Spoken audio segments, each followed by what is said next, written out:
ವೀಕ್ಷಕರೇ, ಇವತ್ತು ನಾವು ಆರೋಗ್ಯಕರವಾದ ನೇಂದ್ರ ಬಾಳೆಹಣ್ಣಿನ ಒಂದು ಫಲಾಹಾರವನ್ನು ಹೇಗೆ ಮಾಡುವುದೆಂದು ತಿಳಿದುಕೊಳ್ಳೋಣ. ನೇಂದ್ರ ಬಾಳೆಹಣ್ಣಿನ ಸಿಪ್ಪೆ ತೆಗೆದು ಸಣ್ಣ ಸಣ್ಣದಾಗಿ ಕಟ್ ಮಾಡಿಕೊಳ್ಳಬೇಕು.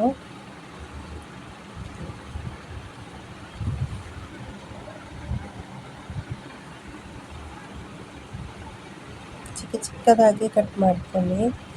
ನಿಮಗೆ ಎಷ್ಟು ಬೇಕೋ ಅಷ್ಟು ಬಾಳೆಹಣ್ಣನ್ನು ತೆಗೆದುಕೊಳ್ಳಿ. ಈ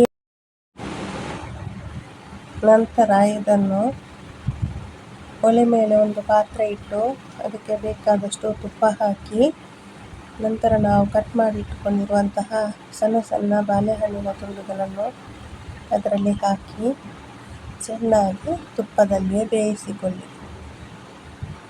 ಇದು ಒಳ್ಳೆಯ ರೀತಿಯಲ್ಲಿ ಬೇಯಬೇಕು. ನಂತರ ಕೊನೆಯಲ್ಲಿ ಸ್ವಲ್ಪ ತೆಂಗಿನಕಾಯಿ ತುರಿ ಹಾಕಿ ಚೆನ್ನಾಗಿ ಮಿಕ್ಸ್ ಮಾಡಿಕೊಳ್ಳಿ. ಈಗ ನಿಮಗೆ ಆರೋಗ್ಯಕರವಾದ ಮತ್ತು ತುಂಬ ರುಚಿಯಾದ ನೇಂದ್ರ ಬಾಳೆಹಣ್ಣಿನ ಒಂದು ಫಲಾಹಾರ ಸವಿಯಲು ಸಿದ್ಧವಾಗಿರುತ್ತದೆ. ಇದು ಮಸ್ಟಾಗಿ ಟ್ರೈ ಮಾಡಿ ನೋಡಿ, ಎಲ್ಲರಿಗೂ ಇಷ್ಟವಾಗುತ್ತದೆ. ನೀವು ಬೇಕಾದರೆ ಇದಕ್ಕೆ ಮೊಟ್ಟೆ ಸೇರಿಸಿಕೊಳ್ಳಬಹುದು, ಇಲ್ಲ ಅಂದರೆ ಸಿಹಿಯನ್ನು ಹೆಚ್ಚಾಗಿ ಇಷ್ಟಪಡುವವರು ಸಕ್ಕರೆ ಕೂಡ ಸೇರಿಸಿಕೊಳ್ಳಬಹುದು.